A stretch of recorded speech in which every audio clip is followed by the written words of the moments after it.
eficiencia.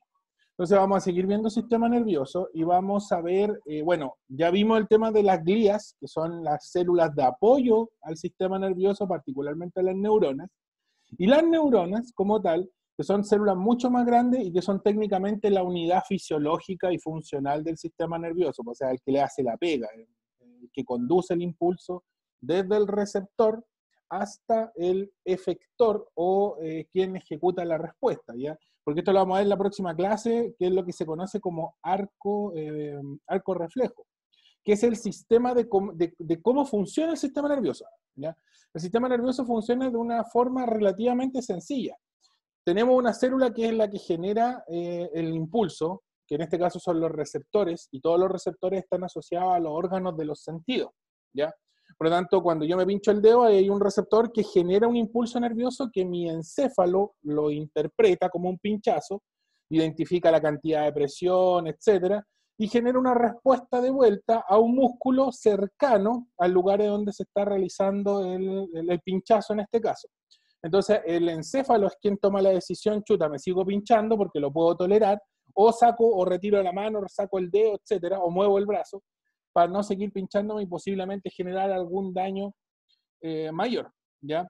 Por lo tanto, el sistema nervioso funciona con este arco reflejo en donde el receptor envía una señal a un centro integrador que se conoce, que en este caso es el encéfalo, y el encéfalo da una orden hacia, no puede devolverla al receptor, ¿ya? No puede decirle al receptor, oye, muévete, porque el receptor solamente genera el impulso, sino que le da la orden, en este caso, a un músculo o a un efector, que es el que va a generar la respuesta. Principalmente en el 95% de los casos, los efectores, que es lo contrario, por así decirlo, a los efectores son musculatura.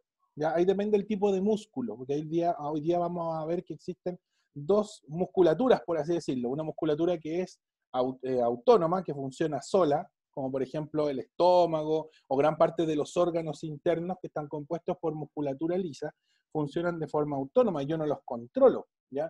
El mejor ejemplo es el diafragma. Intenten contener la respiración, ¿ya? Pueden contener la respiración porque la musculatura intercostal, la de las costillas, ustedes la controlan, ¿ya? Porque es musculatura esquelética. Pero la musculatura lisa del diafragma, por ejemplo, no la pueden controlar y va a llegar que tarde o temprano el diafragma va a descender para que ustedes puedan seguir respirando, ¿ya? Esencialmente, eso es lo que hace el sistema nervioso, enviar órdenes que pueden ser órdenes involuntarias, ¿ya? Como pueden ser órdenes que son voluntarias y que en este caso yo puedo controlar. Por ejemplo, en este instante yo estoy viendo, ya, o ustedes están viendo, y los receptores oculares son los que están enviando la información al encéfalo. Y el encéfalo interpreta, ¿ya? En este caso ustedes tienen una actitud un poco más pasiva en el sentido de que están escuchando, están generando solamente el impulso de recepción, ¿ya? En mi caso yo estoy viéndolos, ¿ya? O viendo, y aparte de eso mi encéfalo está coordinando y ordenando la distribución de mis cuerdas vocales, en este caso, que son voluntarias. Entonces yo puedo bajar la intensidad de la voz o aumentar la intensidad de la voz dependiendo de lo que se va viendo, ¿ya? ¿Por qué? Porque es un músculo voluntario. Ya, vamos a pasar directamente entonces a donde tenemos acá, sistema nervioso, segunda parte. Voy a correr esto y lo vamos a dejar por acá.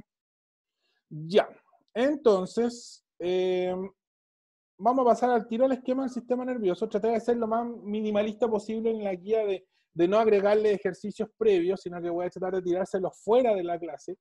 La idea es que los traten de hacer igual, porque mientras más ejercicios realicen, mejor preparado voy a ir. Suena súper cliché, pero es verdad. O sea, mientras más, es como esto va a sonar súper feo, pero es como un soldado. O sea, si yo a un soldado le pido que dispare y no ha disparado nunca, lo más seguro es que dispare para cualquier lado, que es lo que pasa muchas veces, ¿ya? Entonces, la idea es que ese soldado dispare la mayor cantidad de veces posible para que pueda achuntarle al blanco que está apuntando. Aquí es lo mismo con la ejercitación. Mientras más ejercicios realicen, mejor, por así decirlo, van a estar disparando, ¿ya? O mejor van a estar preparándose para la mecánica de la ejercitación, ¿ya? Porque la prueba igual son hartos ejercicios. Pues en biología, por ejemplo, en biología común y biología electivo van a tener 44. Pero aparte de eso, lo van a aderezar, por así decirlo, esta ensalada de ciencia con 18 de física y 18 de química. Pues entonces van a ser 2 horas 40, bien intensa. Yo creo que la menos aburrida de todas las pruebas es la de ciencia, porque tienen 3 áreas distintas, ¿ya? Por ejemplo, el lenguaje están sometidos o van a estar sometidos a 70 pruebas sí o sí. En matemática lo mismo, van a estar sometidos a 65 preguntas sí o sí. Y son solo preguntas de matemática. En historia, imagínense, 80 preguntas de pura historia. Entonces puede que sea un poco más monótono, ¿ya? Ya, pues, entonces vamos a pasar al tiro a la organización, que es lo que vamos a ver esencialmente hoy día, sacando un poco el tema de la neurona y la neuroglia, que ya entendemos más o menos cómo funciona, ¿ya? Se entiende entonces que el sistema nervioso se divide en dos, o tiene dos grandes divisiones, ¿ya? La división central, que algo ya le había dicho en la clase pasada con respecto a la división central que siempre, o al sistema nervioso central, que siempre está asociado a estructuras óseas, ¿ya? Pues debido a que es muy importante, debe estar protegido dentro de una estructura ósea. Y en este caso, en el sistema nervioso central, tenemos al encéfalo, que está protegido por la caja craneal, ¿ya? Y a su vez a la médula espinal, que está protegida por la red de vértebras, pues ya el cordón vertebral. Y lógicamente las vértebras, una entre otras, hay pequeños espacios, y de ahí es donde nace el sistema nervioso. Bueno, desde el cráneo también, pues ya hay unos como hoyitos o espacios en donde se van a extender neuronas o redes nerviosas, que son las que dan el inicio al sistema nervioso periférico, ¿ya? Entonces el sistema nervioso tiene dos grandes divisiones. La división central, vuelvo a repetir, que es la que está asociada a estructuras óseas, a hueso, siempre está asociado a uno de ellos. Tenemos el encéfalo y tenemos la médula espinal, que los vamos a ver en detalle hoy día. Y tenemos el sistema nervioso periférico, que esencialmente está asociado a estructuras blandas, o más blandas, ¿ya? En el sentido de que puede que esté conectado con los tejidos epiteliales, los tejidos conectivos, como la piel, por ejemplo. Vamos a tener redes nerviosas ahí. Y también nervios que están asociados a estructuras musculares, ya sea musculatura esquelética, que es la musculatura voluntaria, eso lo vamos a ver cuando veamos el sistema muscular, y la musculatura lisa, que es la musculatura involuntaria, porque de una u otra forma, ya sea que la controle o no la controle voluntariamente, el encéfalo toma control sí o sí de la musculatura. No sé si nunca, yo creo que sí, en algún momento cuando han tenido dolor de estómago, se dan cuenta que el dolor es como que le estuvieran apretando el estómago por dentro, y después como que lo sueltan y se les pasa, y después vuelven a apretarlo, y después se les vuelve a pasar, ya, y ustedes no lo pueden controlar, simplemente cuando viene el dolor tratan de contenerlo nomás, ¿ya? Es así de involuntario, simplemente no tenemos control sobre él, ¿ya? Podemos tener control sobre un esfínter, por ejemplo el esfínter urinario. Nosotros el acto de orinar podemos controlarlo por la acción del esfínter, ¿ya? Pero cuando después de mucho contener, la vejiga simplemente no puede y se vacía. Y por mucho entrenado que esté el esfínter, no va a ser capaz de contenerlo, ¿ya? O sea, hay un grado de voluntariedad, pero también de involuntariedad, por ejemplo, en ese caso, en el sistema nefrourinario, o en el sector de la vejiga, ¿ya? Y después de todo, esa es la parte final. A su vez, el sistema nervioso periférico, y aquí traten de seguirme, y si ven que me enredo mucho, traten de detenerme, porque esta parte es muy subdividida, ¿ya? El sistema nervioso periférico se divide a su vez en dos tipos de neuronas, o está compuesto por dos tipos de neuronas, como ya algo le había mencionado. Las neuronas motoras y las neuronas sensoriales. Las neuronas motoras son las encargadas de generar las respuestas, ya sea esa respuesta voluntaria o involuntaria, ¿ya? Y bueno, ahí es lo que dice esencialmente, que controla la actividad de la musculatura esquelética, la musculatura voluntaria, ¿ya? Y las glándulas, lógicamente habla de glándulas secretoras u órganos como tal, ¿ya? Por ejemplo, el estómago es un órgano secretor, secreta el jugo gástrico, ¿ya? O por ejemplo los lagrimales, que también son glándulas secretoras, solamente que su secreción es exocrina, no hacia el interior del organismo, no es endocrina. Ahí tenemos distintos tipos de glándulas. Las glándulas salivales, por ejemplo, las cuales nosotros, por ejemplo, yo le voy a decir, vemos un limón que lo apretan y cae el jugo de limón, y posiblemente las parótidas inmediatamente comiencen a secretar saliva, ¿ya? Y ese fue un acto involuntario. Y tenemos las neuronas sensoriales, que son las neuronas, como les dije, que son las que se encargan de generar los impulsos nerviosos. Y son súper importantes porque si no fuéramos capaces de sentir el medio ambiente, simplemente viviríamos aislados y no podríamos pasar a pegarnos, sacarnos un brazo, por ejemplo, y no nos daríamos cuenta del daño que nos hicimos, ¿ya? Por lo tanto, las neuronas sensoriales son clave, y en este caso son la base del arco reflejo, que es el sistema o mecanismo de acción del sistema nervioso, ¿ya? Por lo tanto, las neuronas sensoriales inician el proceso de conducción, la médula espinal conduce este impulso nervioso, llega al encéfalo, el encéfalo lo interpreta, y el encéfalo, a través de la médula espinal de nuevo, envía una señal de respuesta que llega a las neuronas motoras que se encargan de ejecutar esa respuesta, ¿ya? Ya sea esta respuesta una respuesta voluntaria, por lo tanto yo voy a tener completo control o un control consciente sobre él, o simplemente una respuesta involuntaria, ¿ya? Y elijan ustedes, por ejemplo, el tipo de respuesta involuntaria. Hasta el parpadeo, que en cierta forma es involuntario, puede ser un muy buen ejemplo, ¿ya? Dentro de las neuronas motoras, de las neuronas que se encargan de generar las respuestas, bueno, ahí antes de pasar a las neuronas motoras, en las neuronas sensoriales tenemos todos los órganos de los sentidos. Todos. Los 5 sentidos están asociados a las neuronas sensoriales, por eso son tan importantes.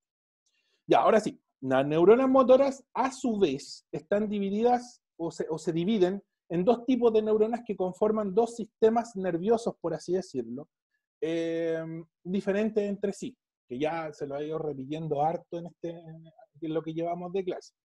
Las neuronas motoras componen el sistema nervioso autónomo, el nombre lo indica, que sean autónomas quiere decir que no tenemos control voluntario sobre ellos, por lo tanto son absolutamente involuntarias.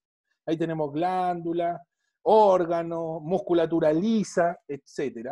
El corazón, que en cierta forma también es involuntario y una parte del encéfalo lo controla de forma aislada, ¿ya?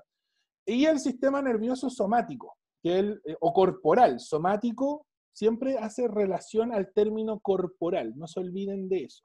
Por lo tanto, el sistema nervioso somático, en este caso, o corporal, es el que controla todos los movimientos voluntarios. Todo acto voluntario, ya sea de mover un brazo, estirar una pierna, girar los ojos, por ejemplo, etc. Todos esos músculos son músculos lisos, músculos esqueléticos, y músculos que se van a encargar esencialmente de generar, como les digo yo, una respuesta que el encéfalo les da, pero que para nosotros pasamos a tener control sobre ella, ¿ya? Y dentro, a su vez, por eso les dije que esto está súper subdividido, y dentro de la división nerviosa autónoma, de lo que no tenemos control, hay ciertas respuestas que pueden ser bajo ciertos fenómenos externos específicos. Por ejemplo, dentro de la división autónoma tenemos la división del sistema nervioso simpático, ahí me cortó un poco el PPT, de la parte del sistema nervioso simpático que se encarga esencialmente en los mamíferos, bueno, y también en las aves, que son los que tenemos un desarrollo cerebral un poco más complejo, ¿ya? En los reptiles puede que se dé, pero de una forma muy, muy arcaica, muy, muy poco evolucionada, o no han tenido la necesidad de evolucionarlo en este caso. Y en el caso de la división simpática, es la que se encarga esencialmente de situaciones de lucha, de huida, de tensión, de estrés, ¿ya? Ya sea este estrés generado porque estoy escapando de un depredador, o yo como depredador voy a ejecutar la caza sobre una presa, ¿ya? Y esto, lógicamente, es lo que ha regido el mundo por millones de años. O sea, no extrañemos que, o no culpemos, por ejemplo, a un depredador de matar una presa, porque después de todo el depredador necesita obtener un porcentaje energético de esta presa, ¿ya? Y la división, ahí me lo taparon los cuadritos, vamos a cerrarlos, para que no molesten. Ahí sí. Y la división parasimpática, que es la que se encarga esencialmente de nuestros estados de reposo, nuestros estados de relajación, nuestros estados involuntarios, todo esto involuntario, nuestros estados de adormecimiento, de letargo. Por ejemplo, en algunos mamíferos se da el caso en que establecen esta relación en ciertas fechas del año, trabajan con la hibernación, como por ejemplo los osos, que es muy recurrente que hagan hibernación. Ya, en ellos se activan ciertos mecanismos absolutamente involuntarios, principalmente dados por la intensidad lumínica, en la posición hasta de la luna le suele generar o le activan la hibernación. Y en este caso el sistema nervioso parasimpático como que toma control del organismo completo y le induce la hibernación y el animal baja su índice metabólico, su respiración, sus latidos cardíacos, la cantidad de alimento que consume, se despiertan muy poco, como cuando nosotros nos despertamos a mitad de noche medio dormidos, ya así se despiertan los animales que hacen invernación, comen, hacen lo que tienen que hacer, hacen sus necesidades y se vuelven a dormir, ¿ya? En el caso del sistema nervioso simpático sería que como el sistema nervioso simpático se prende y activa al oso y posiblemente hace que tenga su vida normal o regularmente. Para nosotros el mejor ejemplo, por ejemplo, es cuando, no sé, pues están en un callejón oscuro y ve que la cosa se está poniendo media fea, dicen, chuta, hay unas sombras que no logro distinguirlas bien, y como que este ambiente no es el más propicio y tengo que cruzar igual, y ahí se activa el sistema nervioso simpático, porque posiblemente caigamos y empezamos a transpirar, y nuestras pupilas se dilatan, y nuestro ritmo cardíaco se acelera, esencialmente como para activar nuestro cuerpo a que no sabemos qué es lo que viene, y tengo que forzosamente prepararme para una o lucha o huida, una de las dos. O cuando ven películas de terror, por ejemplo, también les puede dar que el sistema nervioso simpático se les active y esté en toda la película tenso. ¿Ya? En el caso del parasimpático se activa, o el mejor ejemplo para nosotros es cuando después de comer, por ejemplo, nuestro metabolismo tiene la tendencia a bajar un poquito y nos da sueño.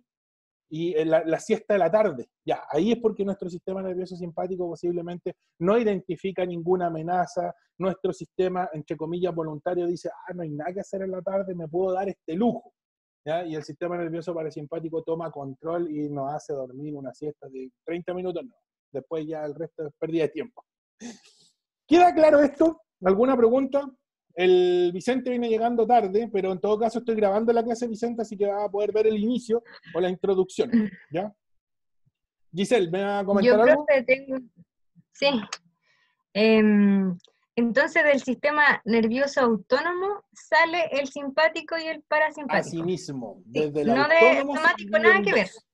¿Ah? Ya.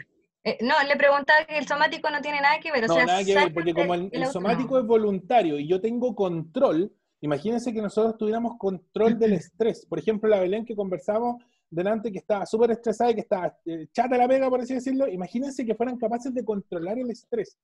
Quiero que me dé estrés. O estoy tan estresado que digan, no, ¿saben qué? Quiero apagar el botón del estrés. Y tengamos como un órgano aquí en la manito, nos apretemos y nos desestresamos al tiro.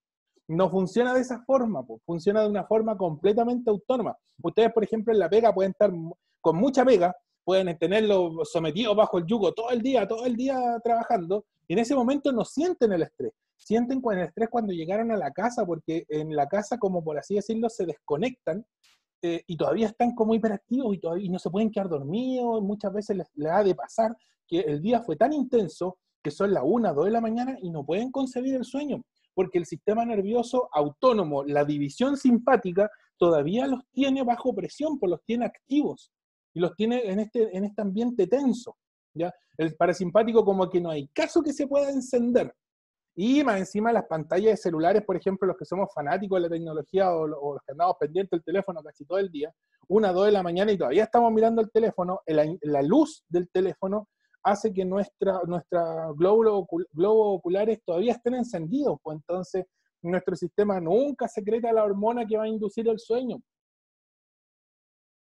¿Alguna otra pregunta? Profe, y en ese caso, por ejemplo, cuando nosotros ya nos vamos a dormir, obviamente, si estamos, como dijo usted, como viendo el celular, ahí está actuando el simpático, Sí, el pues, sistema simpático, nos nervioso mantiene simpático. activos todavía. Ya, y después se supone que tendría ya como el descanso, el reposo, ahí ya actuaría de lleno el El sistema parasimpático. parasimpático, así tal cual. Ay. Consideren que el parasimpático los duerme, como para que sea más simple, el parasimpático los va a dormir y el sistema simpático los va a activar, los va a encender, ¿ya? Ahora en el día van a tener en el día una mezcla de los dos sistemas, no es que sea tan de blanco y negro, ya, pero para que Ya. lo puedan entender de una forma más sencilla, es un botón de encendido y un botón de apagado. Y eso es completamente autónomo, no tenemos control de él. Sería ideal que fuera como las máquinas, ¿no es cierto?, llegar a apagar al teléfono, ya, yo también me quiero apagar y empiezo a cargar la batería. Sería impecable, pero todavía no llegamos a ese nivel de, Ujú. de mecánica, por así decirlo. ¿Qué otra consulta más tienen? Profe, ¿No? las drogas repercuten en estos sistemas, ¿no? Buena pregunta, pero espectacular pregunta. De hecho, cuando veamos la clase de drogas la vamos a volver a retomar. Perfecto. ¿Qué hacen las drogas, por ejemplo? Las drogas van a tratar de, algo les mencioné en la clase pasada, las drogas lo que hacen o es ayudan o facilitan la captación de los neurotransmisores o hacen que los neurotransmisores no se degraden y sigan encendidos y el impulso nervioso continúe su conducción, cuando en realidad no debería ser. Entonces vamos a tener dos grandes tipos de drogas. Las drogas que son inhibitorias y las drogas que son activatorias. ¿Ya? Las inhibitorias, como por ejemplo los derivados de la benzodiazepina, el diazepam, ya el mejor ejemplo, los va a apagar, pues, los va a dormir, los va a adormecer. Si ustedes toman mucho diazepam pueden pasar de largo, que es lo que se dice vulgarmente por ahí. ¿Ya? Claro, va a hacer, no es que induzcan al sistema nervioso parasimpático, pero van a establecer un modo de reposo en donde la parte voluntaria o la parte simpática no va a estar activa o no se va a activar de la forma que debería activarse. Entonces, por ejemplo, yo le puedo, esto va a ser súper cruel de nuevo, ¿eh? Un ejemplo nada más que para que lo entiendan, pero parece que los ejemplos crueles son los que se entienden más fácil. Yo le voy a dar a un ratoncito un diazepam en una concentración para no matarlo. Voy a darle un diazepam propicio para él y lo voy a exponer a un gato. Lo más seguro es que el pobre ratón caiga dormido y sea presa del gato nomás, porque aunque su sistema simpático lo identifique como una amenaza, eh, la droga va a inhibir la acción del sistema simpático, ¿ya? Entonces ahí se inhiben las funciones, que es lo que hace esencialmente una droga. En este caso, como el diazepam.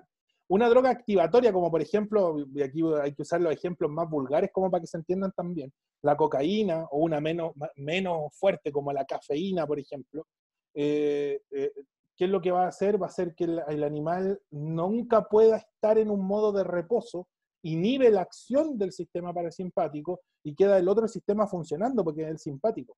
Por ejemplo, yo no sé si ustedes han escuchado por qué existe la cafeína. ¿Por qué, si se dan cuenta, la cafeína la tienen las plantas? Y no la encontramos de origen animal. Muy sencillo. La cafeína en sí, bueno, la cocaína también, lo que pasa es que fue capaz de refinarse y extraerse tanto la cafeína como la cocaína. De hecho, hay pastillas de cafeína, por si no sabían, ¿no? Se pueden consumir, ustedes las pueden comprar. Pueden comprar pastillas de cafeína. Bueno, no creo que les pidan receta para eso, pero sí, se puede. Se puede conseguir de forma artificial. La cafeína es como un protector de la planta. La planta realiza esta secreción de lo que nosotros consideramos como una droga, pero para la planta en sí es un mecanismo de defensa, ¿ya? Es un mecanismo para evitar la depredación. Entonces, imagínense, pues viene un animal que consume plantas de coca y el animal queda hiperexcitado y cae muerto, queda vuelto loco, por así decirlo, no vuelve a comer nunca más eso. Lo mismo que las hormiguitas, de hecho se ve mucho. Las hormiguitas no se acercan a las plantas de cafeína, son muy pocas plagas las que afectan a las plantas de cafeína. ¿Por qué? Porque si comen plantas con cafeína o comen el grano, la semilla de la cafeína, lo mismo porque quedan hiperactivas que llega un punto en que agotan toda su energía y después caen muertas. Por eso tienen o existen estas drogas de origen natural. O sea, nosotros lo utilizamos como droga, pero la planta, el origen natural que tiene, esencialmente es un mecanismo de protección, es un mecanismo para evitar la depredación. Lo mismo que el picante, las plantas que son picantes, por ejemplo, y aquí fuera las drogas, o las plantas que tienen una acidez muy extrema o que son muy amargas, es como para decirle al depredador, oye, mira, yo no tengo buen sabor, no soy dulce, no me comas. Yo te genero picor, no me comas. En este caso, la planta lo que hace con las drogas es como decir, oye, mira, si te voy a dejar loco o te voy a dejar dormido, no me comas. ¿Ya? Lo que hace la droga esencialmente con los sistemas nerviosos es eso, es inhibir el contrario. Entonces, las drogas excitatorias inhiben la acción del parasimpático.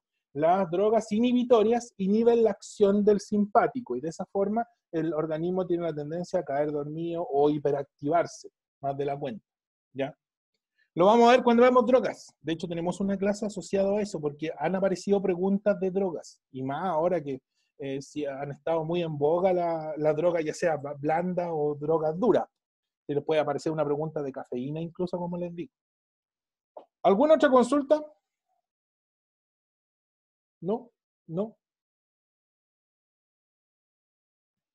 Ya, continuemos entonces.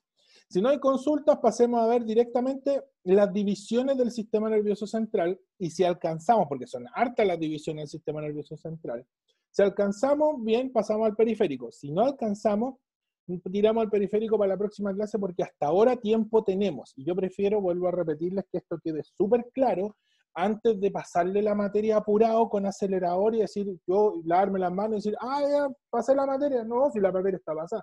Pero no la entendieron, pues yo prefiero, como les digo, tomarme un poco más de tiempo y que todos me digan, entendimos. Ya. Vamos a la división central. La división central aquí la tenemos, esencialmente está dividida, súper fácil, la división central se divide en dos, no más que eso.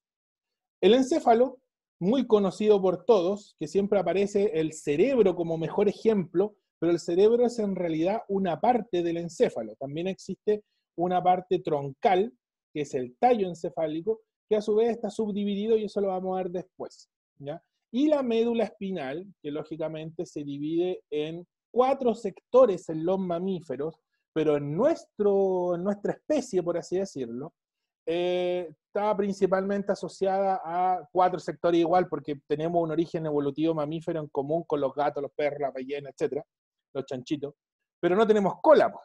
Entonces nuestra cola fue suprimida en nuestra evolución y tenemos el vestigio de la colita, que es el sector sacral o sector sacro de la médula espinal, ¿ya? Los que por algún motivo han recibido un golpe en el sector sacro de la cola de la médula espinal, o en la cola de la columna, por así decirlo, que es el sector sacral, dicen que es pero lo más doloroso que pueden sentir, ¿ya?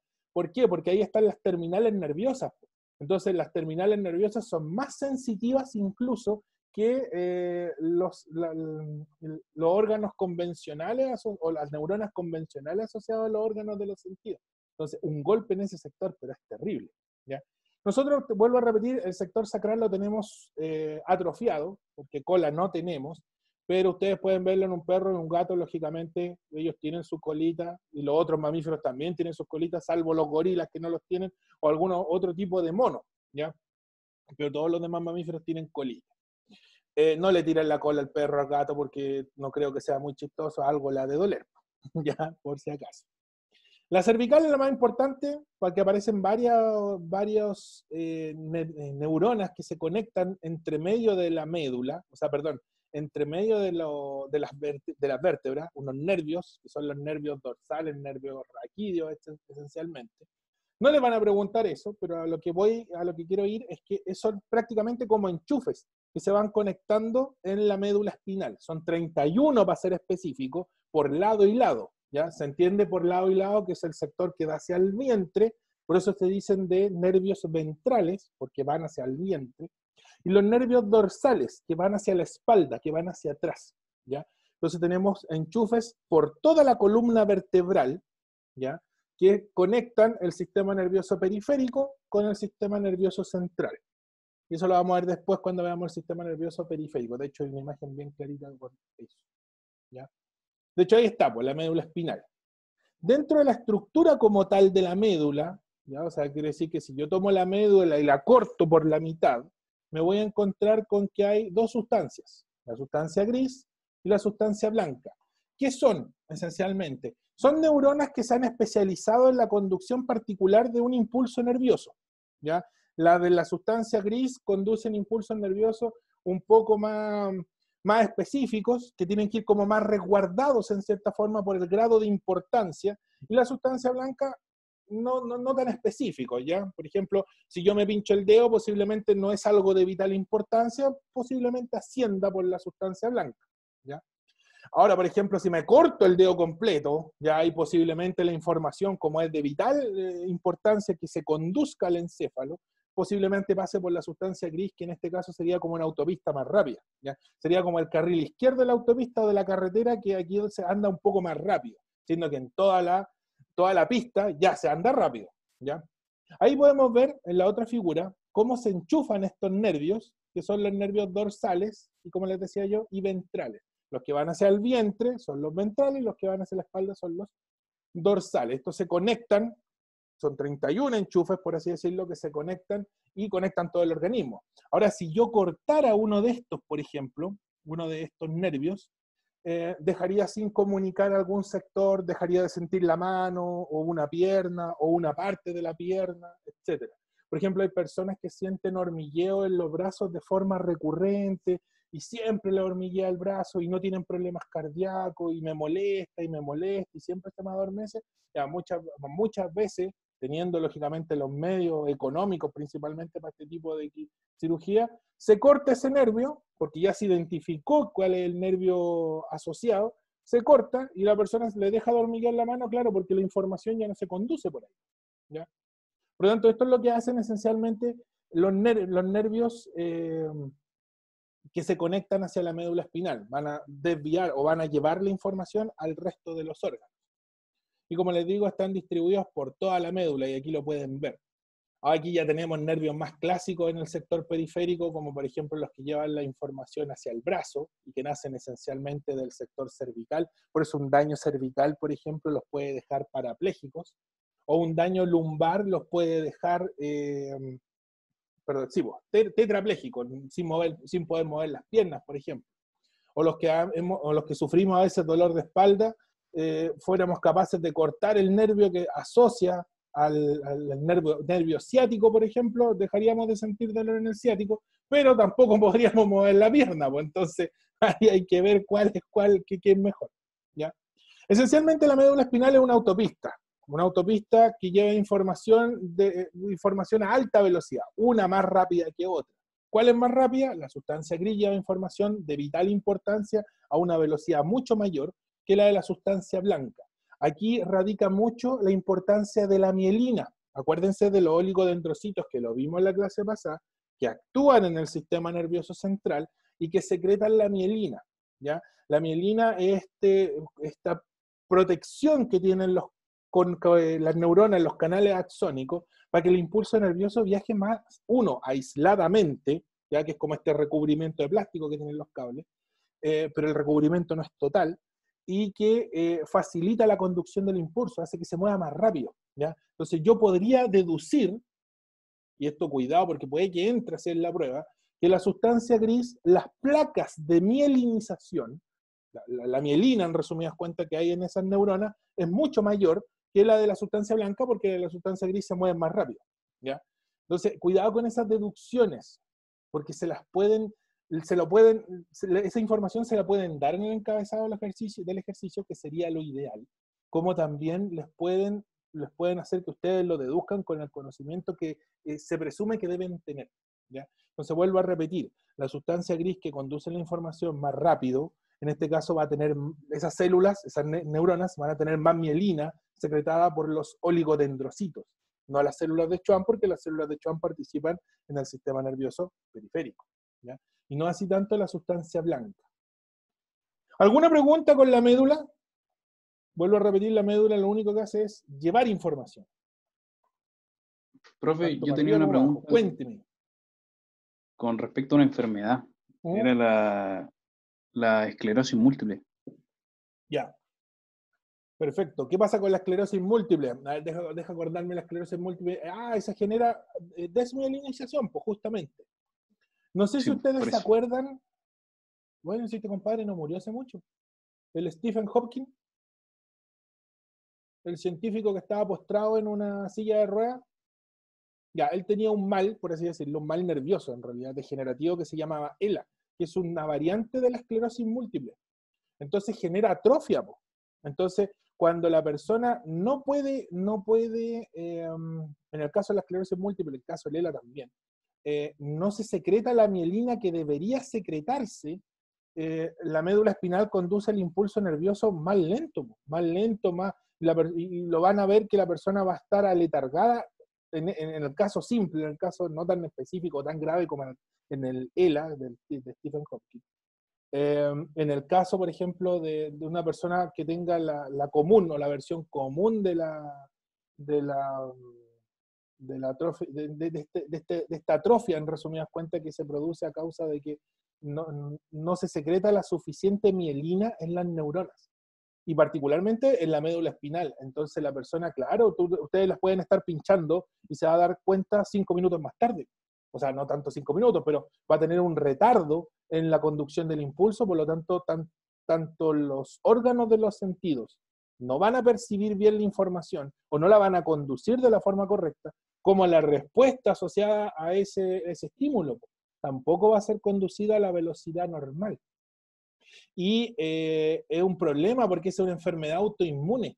Es como que los glóbulos blancos, cuando se le presentaron todas las células, cuando la persona se estaba formando en el vientre materno, se le presentan todos los antígenos a los glóbulos blancos. Y les dicen, ya compadre, memorícenlos todos porque estos son los que tienen que recordar para cuando crezcamos más adelante. Y los glóbulos blancos se les presenta el antígeno, por así decirlo, o la proteína que secretan la vaina mielina, o las células que secretan la vaina mielina, de los oligodendrocitos, y la identifican como impropia, pues los glóbulos blancos se van a comer esa mielina. ¿Y cómo inhibo la acción del glóbulo blanco? Pues si hago que el sistema inmunológico no actúe, puede aparecer un viento muy fuerte y enfermarme. Entonces, como el tratamiento que tienen estas personas que tienen este problema, que como les digo es autoinmune y generado por los glóbulos blancos que, como les digo, se comen la mielina, los tratan con, ¿cómo es que se llaman estos? Que bajan el sistema inmune. Inmunosupresores. Les dan dosis de inmunosupresores para bajarle la respuesta inmune y que sus glóbulos blancos no anden tan como estresados y no hay que comerse la mielina que en realidad no deberíamos comer.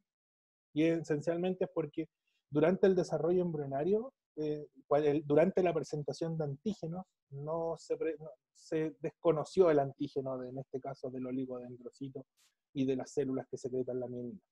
¿Ya? Ese es el problema. Más o menos. Es como el lupus, en cierta forma, pero en este caso ataca la médula espinal. Por suerte no ataca el encéfalo. ¿Qué otra pregunta más? ¿No? ¿Ninguna? Ya.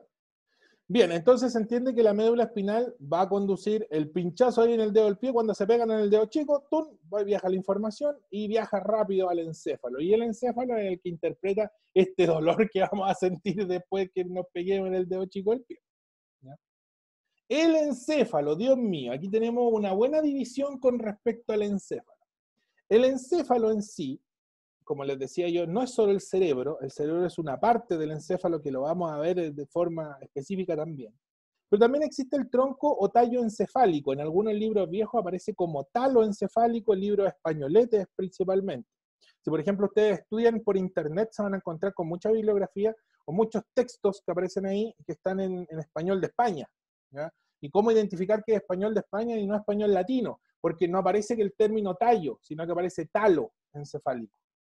Pero es lo mismo, tallo, talo, tronco encefálico. En latino ocupamos mucho aquí el término tronco encefálico, que yo creo que es más correcto. Y a su vez el tronco encefálico es como la parte de arriba, la cabeza de la médula espinal, ¿ya? Entonces como donde se conecta la médula espinal y que en cierta forma todavía es parte de ella. Y a su vez, el tronco encefálico tiene varias divisiones, 5 divisiones, aquí en realidad ustedes van a ven 4, vamos a pasar a la parte más específica.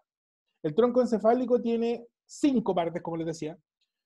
Vamos a partir de abajo para arriba, se las voy a proyectar todas, ahí están todas, y vamos a tener la formación reticular, que es como un cono que se conecta en el tronco encefálico, ¿ya? Es como un cable de carga, por así decirlo, porque pasa y se mete directamente hacia el encéfalo. Y la formación reticular lo que hace esencialmente es regular el ciclo cardiano, que los mamíferos lo tenemos altamente desarrollado y las aves también, por cierto. ¿Cuál es el ciclo cardiano? El ciclo día-noche, ya que algo habíamos hablado con respecto a algunas drogas. Entonces, por ejemplo, si ustedes toman una pastilla para dormir, lo que hace esencialmente la pastilla es identificar los receptores específicos en la formación reticular y nos inducen al sueño. ¿ya? Entonces cortan muchos estímulos del sistema nervioso simpático y nos van apagando hasta que nos quedamos dormidos, lógicamente, y dejamos de tener control voluntario, ¿ya? Por lo tanto, la formación reticular se encarga mucho del estado de conciencia, ¿ya? En algunos libros se dice que el sueño está asociado ahí, ¿ya? Porque el sueño en cierta forma también es involuntario. El sueño REM, por ejemplo, cuando nos quedamos dormidos, 15, 20 minutos después empezamos a mover las pupilas, ya es el sueño REM, y posiblemente algo estemos soñando. Lo pueden ver que en los mamíferos también se da. Perro, gato, que después de un rato se queda dormido, empieza a mover las patas, se empiezan a mover, empiezan como a tiritar, ya es porque están soñando, igual que nosotros. Y los mamíferos en sí todos son capaces de soñar. Hay algunos mamíferos que la formación reticular la tienen como desviada o tienen los nervios cruzados, ¿ya? Muy común en los delfines o en los cetáceos. En general los cetáceos se da eso, las ballenas, delfines, orcas, etc. En donde ellos duermen con un ojo y el otro se mantiene activo, claro, porque no se pueden quedar dormidos debajo del agua porque si no se van a ahogar, ¿ya? Entonces ellos la formación reticular la evolucionaron hacia un punto en el que activan la mitad del cerebro y la otra mitad no está activa. Y esa parte es la que descansa, ¿ya? Y después se invierten. Pues. La parte que estaba activa se desactiva y la que está inactiva se activa para poder dormir y poder descansar, tener un descanso más o menos completo, ¿ya? Los cetáceos tienen muy desarrollada la formación reticular, como les digo, y esencialmente tienen cruzados los nervios que emergen de ahí.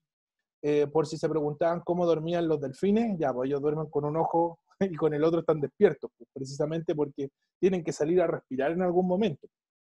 El bulbo raquídeo lo que hace esencialmente es controlar el corazón y la acción respiratoria. Y mucho cuidado aquí, ¿eh? Porque siempre se confunde la acción del bulbo raquídeo con la de la protuberancia anular.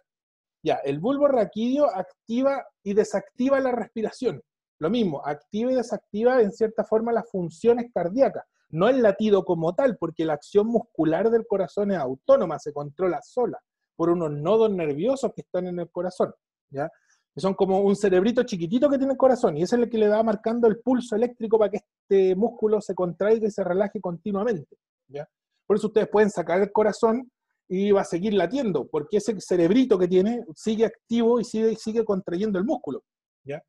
Pero en cierta forma, la función cardíaca, la función arterial que también está asociada a ella, está controlada por el bulbo raquídeo. O sea, es como el jefe en cierta forma del corazón. En el caso del sistema respiratorio lo mismo, es centro respiratorio, inspiratorio y expiratorio. Y ese es todo un proceso que vamos a ver después cuando veamos algo de respiración. Ya no se ve todo porque en las pruebas ya no se pregunta tanto con respecto al sistema respiratorio, pero sí por lo menos en la capacidad de inspirar y exhalar, o expirar en realidad, que para nosotros en realidad es exhalar. También controla el bulbo raquídeo algunas acciones gastrointestinales y vasoconstrictorias. Claro, si está asociada a las funciones cardíacas, está asociada al sector vasoconstrictor, porque en cierta forma controla los vasos sanguíneos, ¿ya? Eso quiere decir que sea vasoconstrictor, que controla la capacidad de comprimirse que tienen los vasos sanguíneos y adecuarse al flujo de la sangre, que sea una capacidad que tienen particularmente las arterias.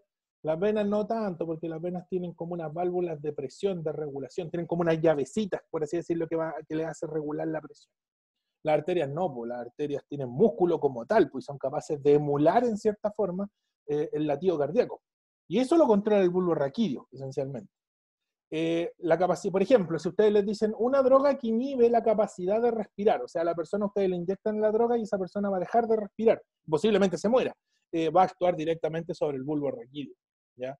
A diferencia de la protuberancia anular, que lo que hace esencialmente, bueno, ahí aparecen hartas funciones, aparece el control de la audición, es un centro de estación de información, quiere decir que retiene en cierta forma algunos impulsos nerviosos ahí y después se ramifican, ¿ya? La aceleración del pulso, ya, eso sí, que en cierta forma está asociado al sistema nervioso y en cierta forma no, porque para yo regular el pulso, no solamente necesito controlar el corazón, sino que necesito controlar todo el circuito cardíaco y los órganos asociados a él también, lo que es, por ejemplo, la capacidad de hiperventilar, de aumentar en cierta forma la respiración, es a causa de la protuberancia anular. En el bulbo raquídeo simplemente está la opción de encenderse y apagarse, inspirar y exhalar, pero en el caso de la protuberancia anular, una droga, por ejemplo, que inhiba la protuberancia anular, a ustedes les va a hacer que la respiración baje. Y en este caso ustedes sigan respirando, pero van a respirar más lento, como si estuvieran dormidos.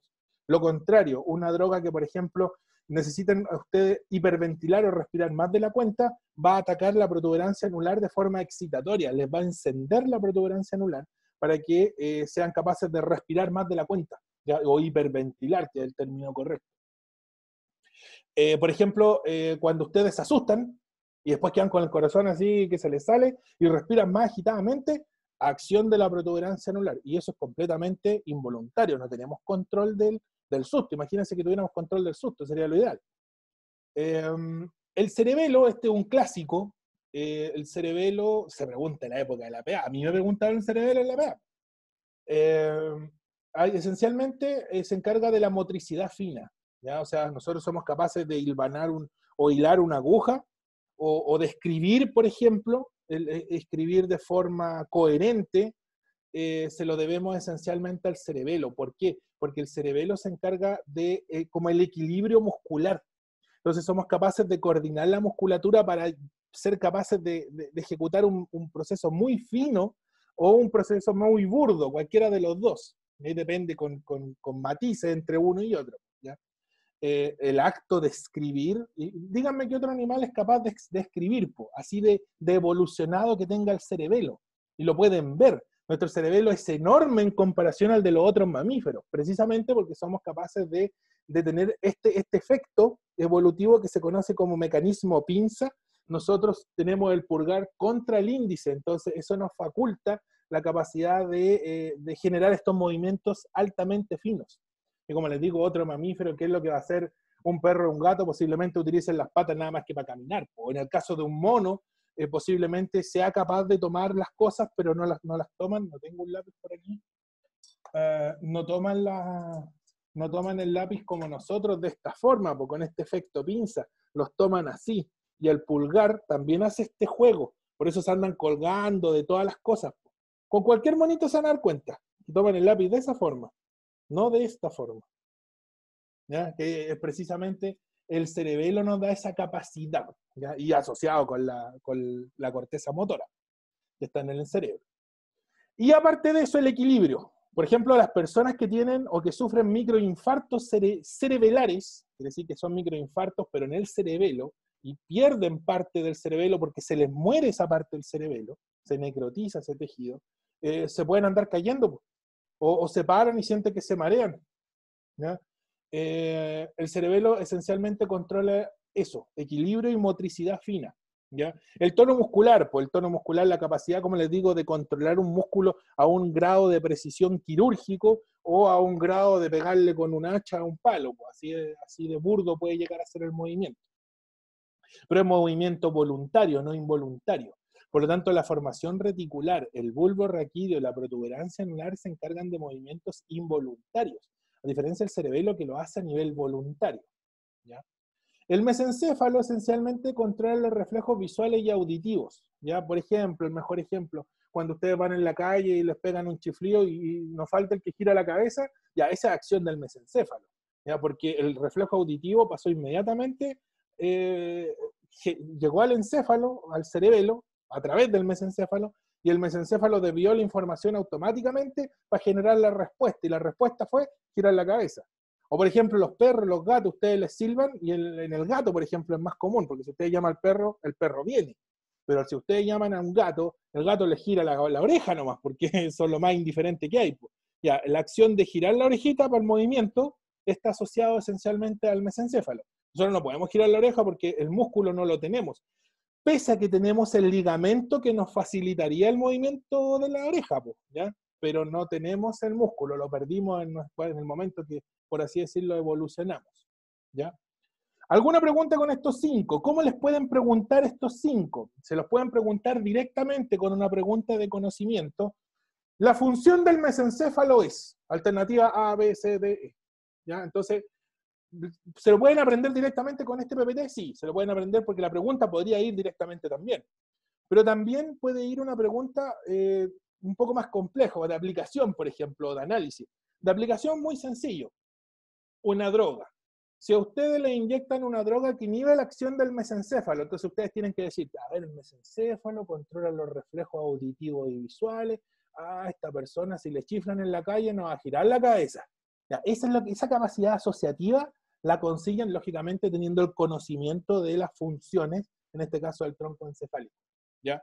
Entonces, ¿tienen que aprenderlo de una u otra forma? Sí. La pregunta puede variar, y las preguntas del sistema nervioso central son muy variables, ¿ya? Porque también vamos a tener hartas preguntas del sistema nervioso como tal. Vamos a tener entre 3 a 4, entonces eso es harto. Para una pregunta electiva, sí, 4. Incluso podría tirarme un piscinazo y decir que son 5, ¿ya? Y eso es harto, porque consideremos que en biología a ustedes casi le hacen una pregunta por unidad temática. Entonces, harto, ¿ya? Ya, ¿alguna pregunta con la primera parte del tronco encefálico del sistema nervioso central? No sé cómo estamos en hora. Yo creo que vamos a alcanzar a ver el sistema nervioso central nomás. ¿No? ¿Ninguna?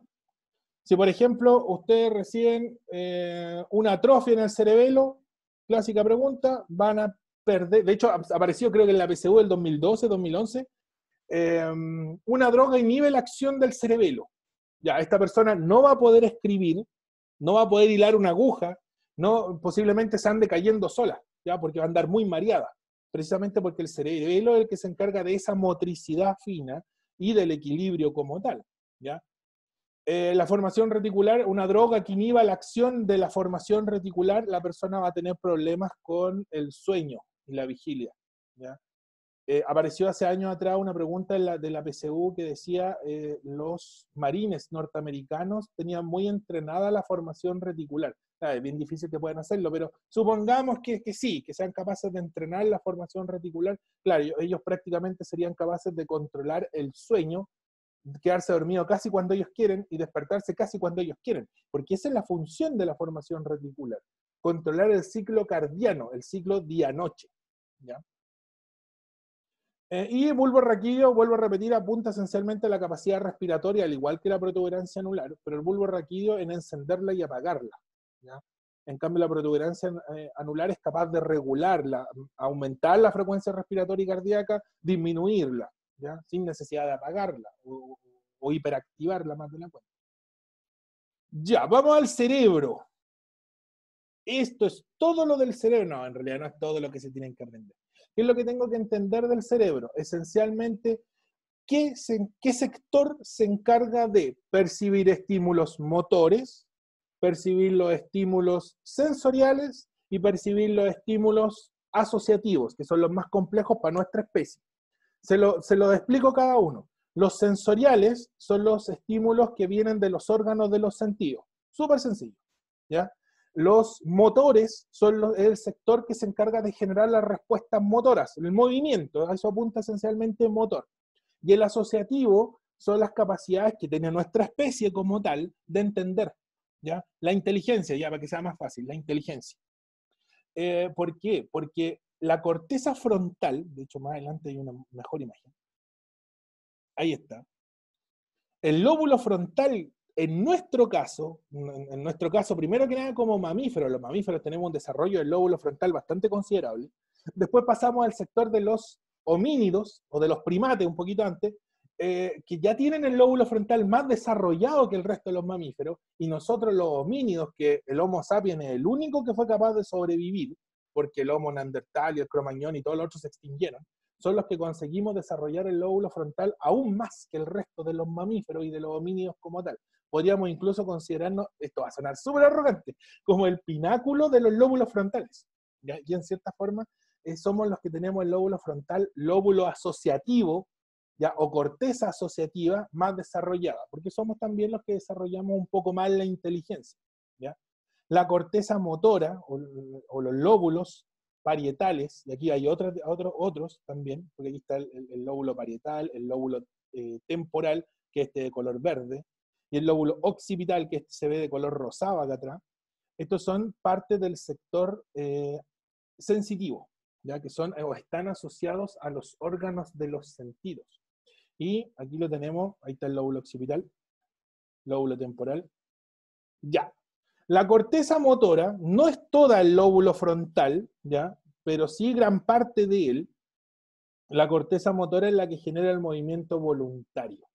Por lo tanto, aquí tenemos mucho control de las cuerdas vocales, de los labios, de las manos como tal. Por lo tanto, gran parte de nuestro sistema nervioso central, del cerebro, del sector motor, está prácticamente asociado a, vuelvo a repetirla, manos, pies, cabeza, labios, precisamente por la capacidad que tenemos de hablar, de modular, y lógicamente también la regulación de las cuerdas vocales, ¿ya?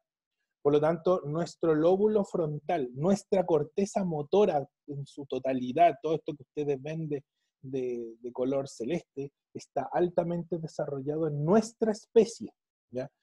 El lóbulo parietal, el lóbulo temporal, el lóbulo occipital se encarga principalmente, como les dije, de percibir los estímulos externos, de estar conectada a los órganos de los sentidos. Entonces, el pinchazo que yo me estoy dando aquí en el dedo, si me pincho, por ejemplo, contra una aguja, lo más seguro es que la información pase por todo el sistema periférico, llegue a la médula, se conduzca ascendentemente a través de la médula, llegue al cerebro y en algún punto, particularmente del lóbulo parietal, se interpreta el pinchazo. Y diga, ah, ese pinchazo es letal. No, ese pinchazo no es letal. No, si todavía puede aguantar un poquito más, etc. Esa capacidad de interpretarlo, de asociarle un dolor, lo hace el lóbulo parietal. Y generar la respuesta. Sigue pinchándote, o en este caso no te sigas pinchando, porque a mí no me gusta seguir pinchando. ¿Ya?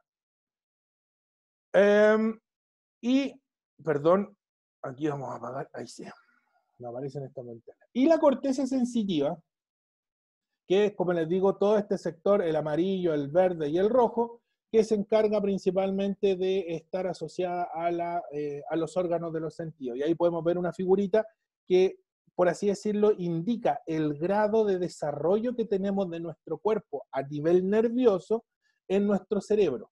Entonces tenemos una gran parte del cerebro que está principalmente percibiendo información de las manos, de los genitales también en menor cantidad, de los pies. Miren la presencia enorme que tiene de la boca y de la lengua, porque tenemos un control de ellos que posiblemente otro mamífero no la tenga, ¿ya? Y de la cabeza en general.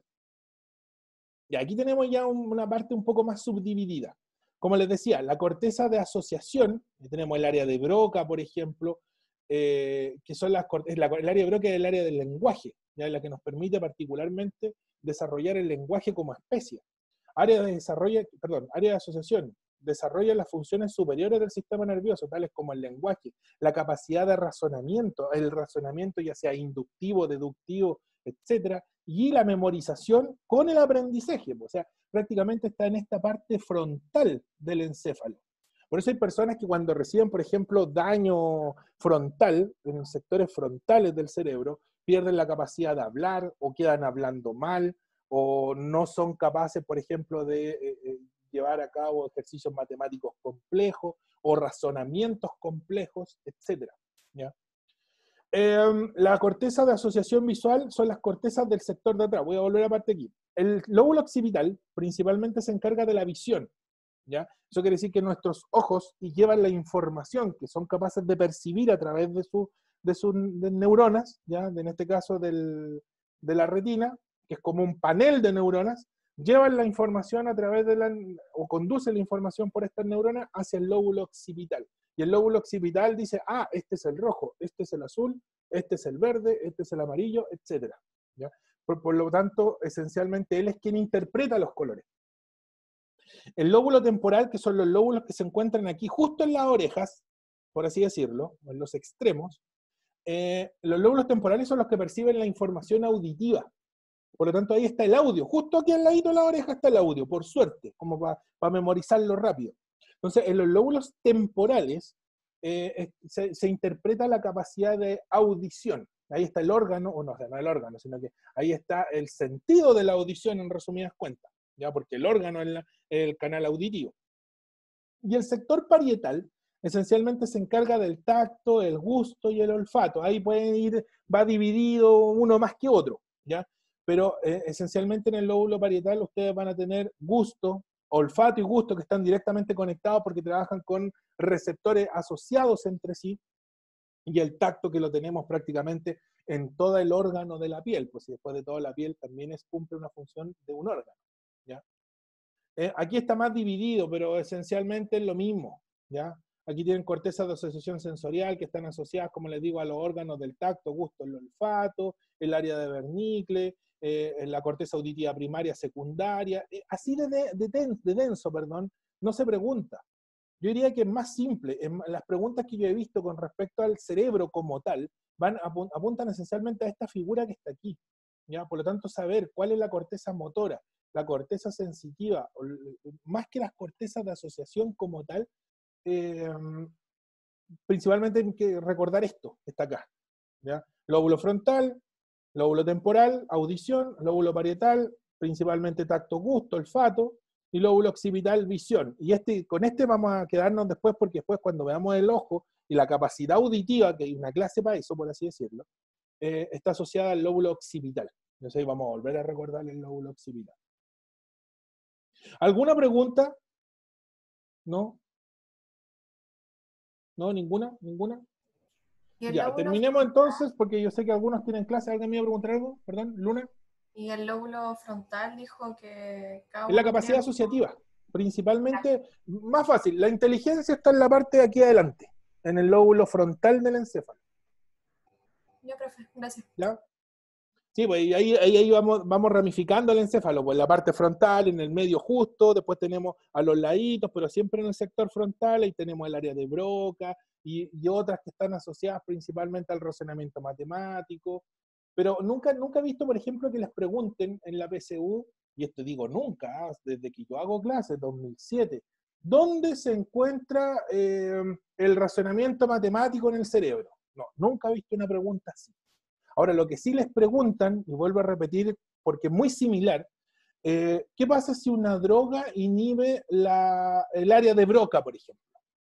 Ah, ya, si el área de Broca, que es la que asocia el lenguaje, lo más seguro es que esta persona emita pequeños balbuceos, pero no sea capaz de hablar, de comunicar algo, porque el lenguaje está asociado al área de Broca, ¿ya?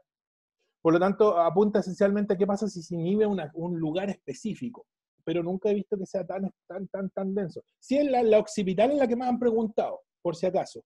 La occipital es esta, la de color rosado. ¿Por qué? Porque ahí está la visión, y la visión como órgano, el ojo como órgano se pregunta o se preguntaba en la PSU. En esta prueba también se va a preguntar porque está dentro del temario. Entonces, yo diría que va más que nada por este lado, ya por el lado lóbulo occipital más que por los lóbulos parietales, temporales o frontales. Y vuelvo a repetir, la corteza asociativa que está, como les digo, es como la mitad de la corteza motora para adelante. Ya, vamos con la parte final, y estos dos me interesan, y con esto terminamos. Tenemos el tálamo y el hipotálamo, que yo creo que en algún momento ustedes han escuchado, ¿no es cierto? Yo creo que más que el tálamo, el hipotálamo, ¿no es cierto?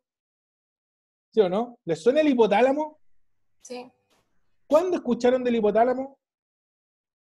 ¿Cuándo les hablaron alguna vez del hipotálamo? ¿No, nunca? Con el sistema endocrino, por si acaso. ¿La Giselle algo iba a decir o la Luna? ¿Cuál de los dos? No, iba a decir el mismo que dijo Ignacio, sistema endocrino. El sistema endocrino. Muy sencillo, para que lo aprendan de una forma más fácil. El hipotálamo es el jefe del sistema endocrino. O sea, ¿se acuerdan cuando en la clase pasada yo les puse el sistema nervioso y el sistema endocrino a la par? Porque cumplían las mismas funciones, pero en vías distintas, uno más rápido, el otro más lento, uno con acciones duraderas y el otro con acciones a corto plazo. Pero en cierta forma, el sistema endocrino es controlado por el sistema nervioso, y en este caso el hipotálamo, que es parte del sistema nervioso central, que se encuentra particularmente ahí, tal cual está la flecha. El hipotálamo es el que controla gran parte de las glándulas secretoras. Si no las controla él directamente, lo hace a través de una secretaria que tiene, o secretario, para que seamos, o secretaria ahí para que sea más parejo, que se llama hipófisis.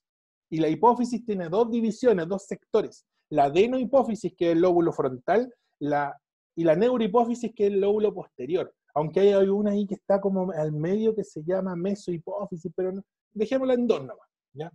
Lo vamos a ver cuando veamos gran parte de las hormonas, o veamos la acción de una que otra hormona en particular, ¿ya? El hipotálamo es parte del sistema nervioso central, pero controla el sistema endocrino. Y si no lo controla directamente, porque es difícil que él pueda llegar a un órgano y decirle, oye, ya, pues secreta testosterona, por ejemplo, o secreta insulina, ¿ya? O secreta hormonas tiroideas, a la tiroides, por ejemplo, que le diga, no lo puede controlar directamente, lo hace a través de un mandado que tiene, una secretaria, un secretario, que en este caso es la hipófisis. La hipófisis es glándula, por lo tanto la hipófisis secreta el torrente sanguíneo, y ahí se puede meter ya directamente al sistema endocrino como tal, ¿ya? Pero el hipotálamo es el que se encarga esencialmente del sistema endocrino y controlarlo por completo.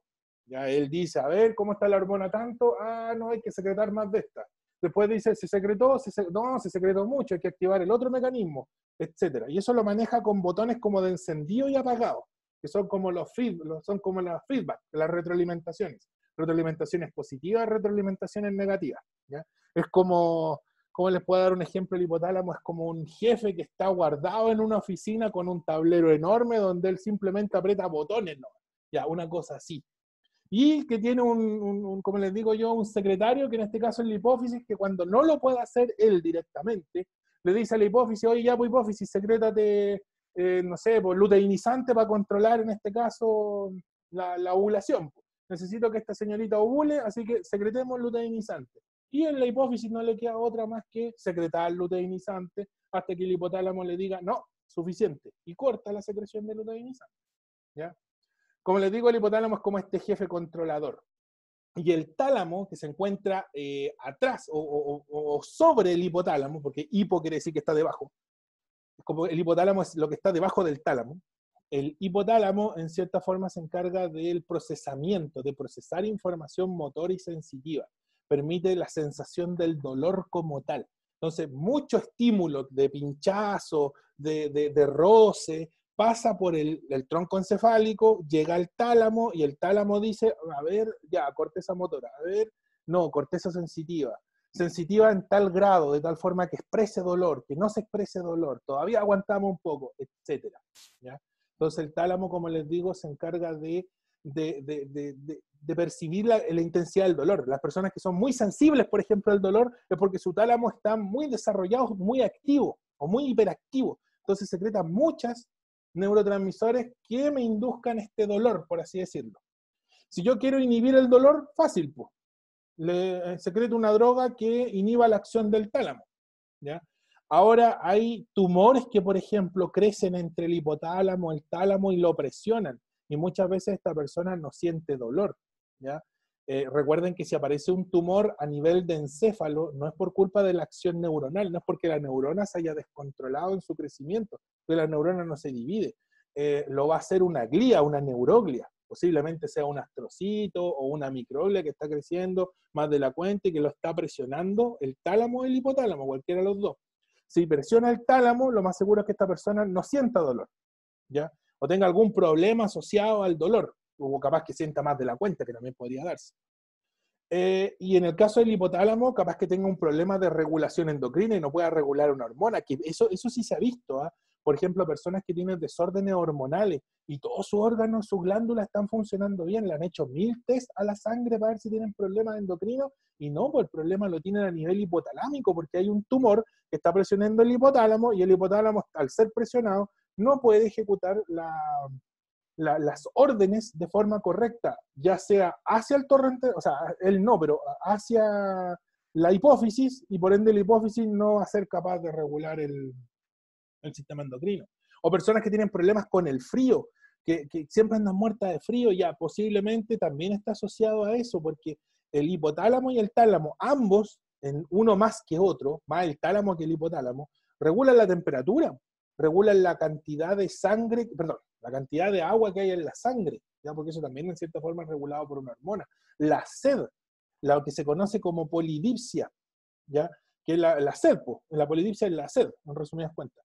por ejemplo, si ustedes no han tomado agua en todo el día y les da sed, es porque el hipotálamo identifica que tienen muy poca agua en la sangre y se activa un mecanismo para regular o darles, primero que nada, les induce a tomar sed, a ustedes les da sed y tienen que tomar algo, o si no pueden, no tienen agua, no tienen cómo tomar agua, y ustedes saben que no tienen cómo tomar agua, el hipotálamo empieza a comprimir los vasos sanguíneos y empieza a filtrar a nivel renal más la sangre todavía para tratar de devolverle la mayor cantidad de agua posible, y por eso es que la orina sale tan concentrada, porque se lleva más desechos que agua, porque el agua trata de devolverla, y esa pega la hace el hipotálamo, ¿ya? Hipotálamo y tálamo, ahí entre los dos se pimponean, como les digo, la regulación del agua, o la regulación hídrica, en resumidas cuentas, y tenemos una clase de eso, lo vamos a ver de hecho también, cómo se regula el agua en nuestro organismo.